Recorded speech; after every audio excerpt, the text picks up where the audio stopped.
Let's talk about Saturday, though, Brett, because Friday is when you're going to see the South and the Midwest play, basically, and then Saturday is when you see the East and the West play.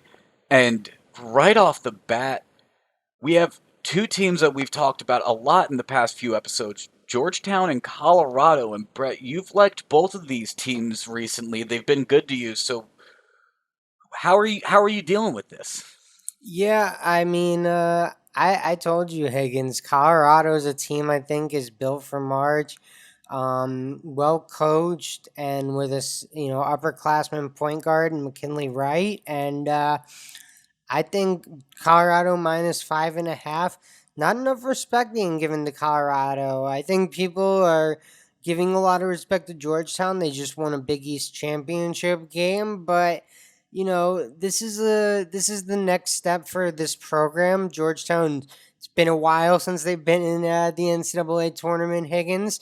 It's nice for them to be back. Their next step is to win a game. I think Colorado is a program that is looking to consistently win games in the tournament and take that step. So I think Colorado's program's a little bit ahead of where Georgetown's is. Not to say Georgetown couldn't catch up in a few years, but in this particular matchup in March 2021, Colorado minus 5.5. Their program's a little bit ahead of Georgetown right now.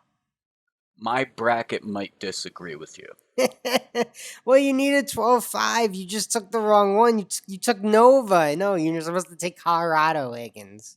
I'm going to talk about a 215, though, Brett. I obviously don't think Grand Canyon's going to beat Iowa.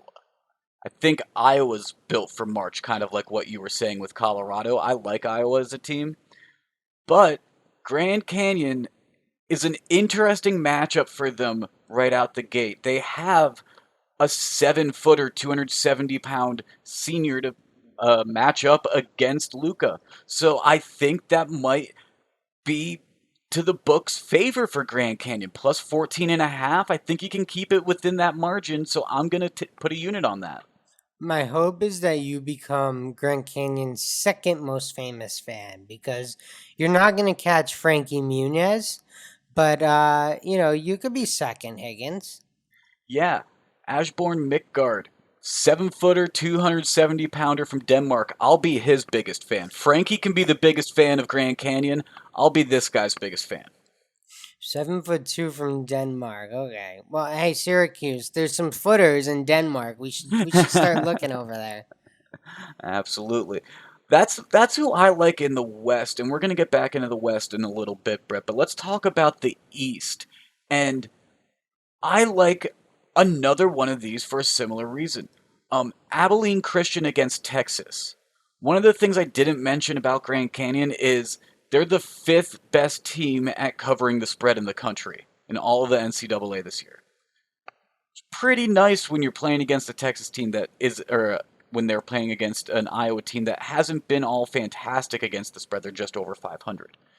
Similarly, Abilene Christian in Texas. Abilene Christian's the sixth best team against in the nation against the spread.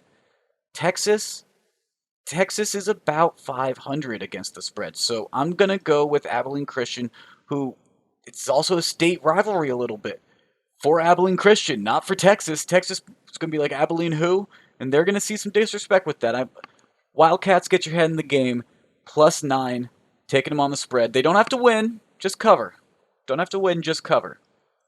Yeah, I don't know. Maybe my blinders are on with this one, Higgins. But I actually really like Texas in this spot. I just think, kind of what you were saying about the conference play, man. I do think that's going to be a factor. I guess not in every game. Like, I guess there are exceptions to the rule where a team in a smaller conference is just so exceptional, right? Like Gonzaga, right?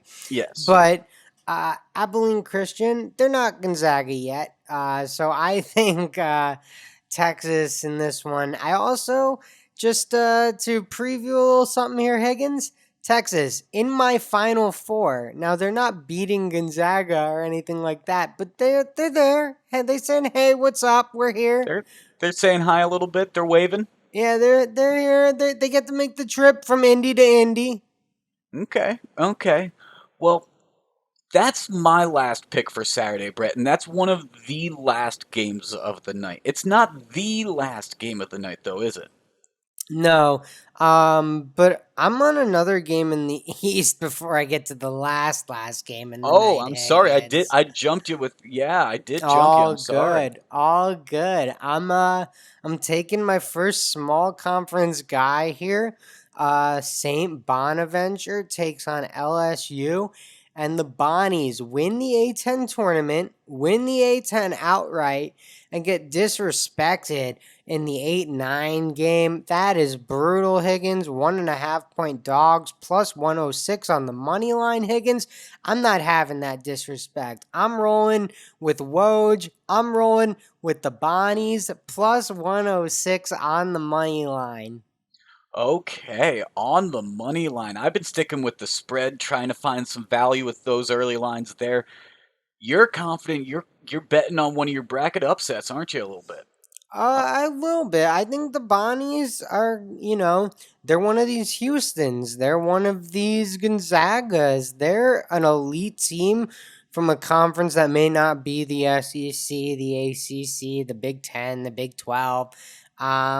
But the they're A10 good, does have its Higgins. years, though. Yeah, that's what I'm saying. They're a good team. The St. Bonaventure's Bonnies are really good this year. And then we'll finally get to the late game, Higgins. The last game of the week or of the first round, Ohio versus Virginia. Virginia's had tons of COVID issues, Higgins. I'm taking Ohio +7. I'm taking Ohio plus 280 on the money line. Ohio can score. Ohio's a really fun team to watch out of the MAC. Plus, I have a good friend on the coaching staff there, so I am rooting for Ohio personally. So again, a little bias. Take that into your handicap here, but I'm all in on Ohio against Virginia with the COVID issues. Ohio averages over 80 points per game, and Virginia is typically known to slow the game down and all of that, which I guess they did start doing a little more later in the season, but this Virginia team is not their normal team at all. It's not their normal standard of defense or any of that. So I do kind of like your reasoning for this pick, even though I don't necessarily agree with it. I did take Virginia in the first round of the bracket, but it is not a normal Virginia year. You are right. They aren't going to go as far as they typically do sometimes.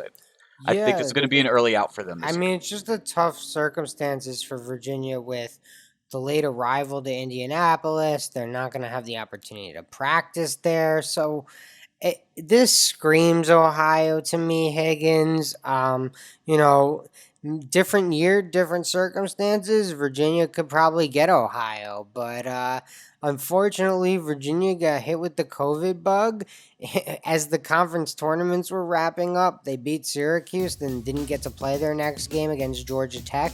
Georgia Tech ends up going on and winning the ACC championship. So uh, just a crazy year for some teams, and unfortunately, it's going to really hurt Virginia here, I think.